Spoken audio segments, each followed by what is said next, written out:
নমস্কার, আমি সঙ্গমিত্রা। আমার এই সহজ রান্না চ্যানেলে আপনাদের সবাইকে স্বাগত। আজ আমি বানাচ্ছি ডিম বেগুনের ভর্তা। আপনারা তো অনেকেই ডিম বেগুনের ভর্তা খেয়েছেন। আমি যেভাবে বানিয়েছি এইভাবে একবার বানিয়ে খেয়ে দেখুন। একবার খেলে বারবার খেতে ইচ্ছে করবে এই ডিম বেগুনের ভর্তা। আপনাদের যদি এই রেসিপিটি ভালো লাগে তাহলে লাইক এবং শেয়ার করবেন, আর রেসিপিটি বাড়িতে বানিয়ে অবশ্যই কমেন্ট করে জানাবেন। আর আমার এই সহজ রান্না চ্যানেলটাকে সাবস্ক্রাইব করে পাশের বেল আইকনটা দাবাতে ভুলবেন না। বেগুন ভর্তা বানানোর জন্য প্রথমেই লাগবে বেগুন। এইখানে আমি একটা বড় সাইজের বেগুন নিয়েছি। প্রথমে আমি বেগুনটাকে চারপাশে এভাবে একটু করে চিড়ে নেব। বেগুনটাকে আমি প্রথমে ভালো করে ধুয়ে নিয়েছিলাম, ধুয়ে মুছে ছুরি দিয়ে আমি চারপাশে ভাবে হালকা করে একটু কেটে নিয়েছি। এখন আমি বেগুনটাকে ভালো করে সরষের তেল মাখিয়ে নেব। সরষের তেল মাখিয়ে নিয়েছি, এখন আমি বেগুনটাকে পুড়িয়ে নেব।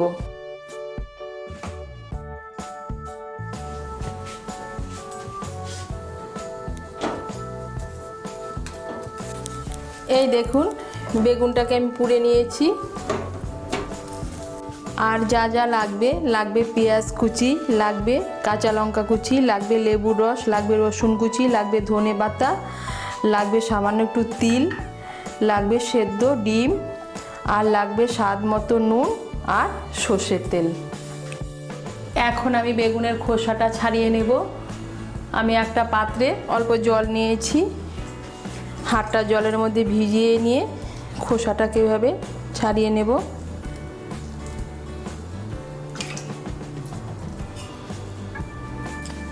এই দেখুন, বেগুনের খোসাটাকে আমি ছাড়িয়ে নিয়েছি।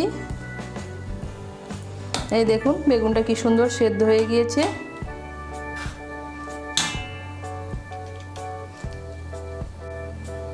এখন আমি বেগুন ভর্তাটা বানিয়ে নেব। কড়াই বসিয়েছি, প্রথমে আমি তিলটাকে শুকনো খোলায় একটু ভেজে নেব।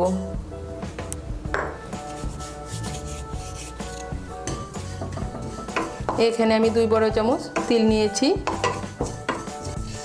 এই দেখুন, তিলটাকে ভেজে নিয়েছি। এখন আমি তিলটাকে নামিয়ে নিচ্ছি। তিলটাকে নামিয়ে নিয়ে হালকা করে একটু গুঁড়ো করে নেব, খুব বেশি গুঁড়ো করব না। আবার কড়াই বসিয়েছি, এর মধ্যে দিয়ে দিচ্ছি সর্ষের তেল। আমি দিয়ে দিচ্ছি 1 বড় চামচ সর্ষের তেল। তেলটা গরম হলে এর মধ্যে প্রথমেই আমি দিয়ে দেব রসুন কুচি। তেলটা গরম হয়ে গিয়েছে, এর মধ্যে আমি দিয়ে দিচ্ছি রসুন কুচি। আমি এখানে 5-6 কোয়া রসুন কুচি করে কেটে নিয়েছি।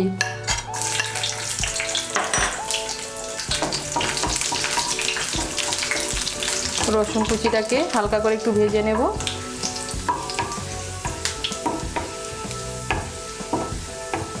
ভেজে নিয়েছি, এখন এর মধ্যে দিয়ে দেবো পেঁয়াজ কুচি, কাঁচা লঙ্কা কুচি। আমি একটা বড় সাইজের পেঁয়াজ কুচি করে কেটে নিয়েছি, আর 4-5টা কাঁচা লঙ্কা কুচি করে কেটে নিয়েছি।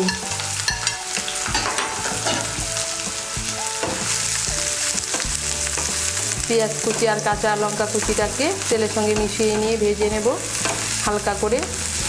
এই দেখুন, পেঁয়াজ কুচিটাকে ভেজে নিয়েছি। এখন আমি এর মধ্যে দিয়ে দেব বেগুন পোড়াটা।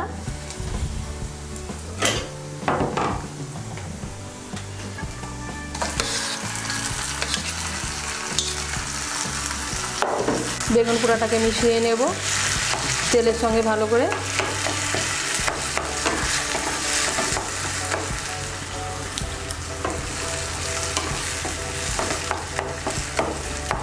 ভালো করে মিশিয়ে নিয়েছি তেলের সঙ্গে। এখন এর মধ্যে দিয়ে দেব স্বাদ মতো নুন।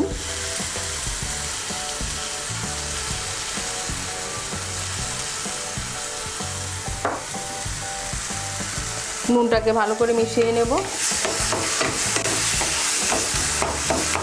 নুনটাকে ভালো করে মিশিয়ে নিয়েছি। এখন আমি এর মধ্যে দিয়ে দেব ভেজে রাখা তিল বাটাটা। আমি তিলটা ভেজে নিয়ে এই দেখুন হালকা করে একটু বেটে নিয়েছি, শুকনো করে, খুব মিহি করে বাটিনি। তিল বাটাটা মিশিয়ে নিচ্ছি।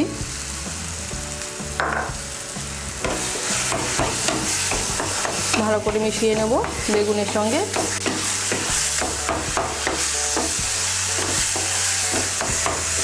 মিশিয়ে নিয়েছি। এখন আমি এর মধ্যে দিয়ে দেব সেদ্ধ ডিম।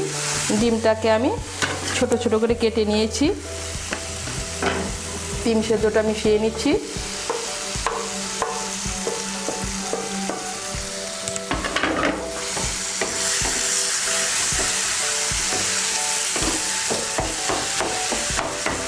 আমি এর মধ্যে হলুদের গুঁড়ো, লঙ্কার গুঁড়ো দিইনি। আপনারা চাইলে এর মধ্যে হলুদের গুঁড়ো, লঙ্কার গুঁড়ো ব্যবহার করতে পারেন। ডিম সিদ্ধটাকে ভালো করে মিশিয়ে নেব। এই দেখুন ডিম সিদ্ধটাকে ভালো করে মিশিয়ে নিয়েছি। এখন এর মধ্যে দিয়ে দেব ধনেপাতা কুচি,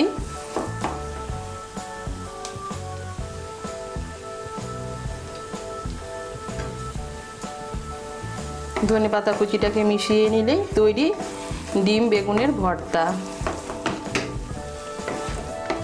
আপনারা এভাবে খেয়ে দেখবেন, খেতে কিন্তু খুব ভালো লাগে।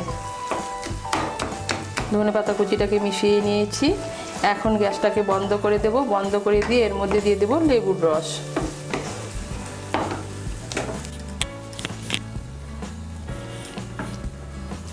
আমি দিয়ে দিচ্ছি পাতিলেবুর রস। পাতিলেবুর রসটা মিশিয়ে নেব। মিশিয়ে নিলেই তৈরি ডিম বেগুনের ভর্তা। আপনারা এভাবে বেগুন ভর্তা বানিয়ে খেয়ে দেখবেন, খেতে কিন্তু অসাধারণ লাগে। তৈরি হয়ে গেল ডিম বেগুনের ভর্তা।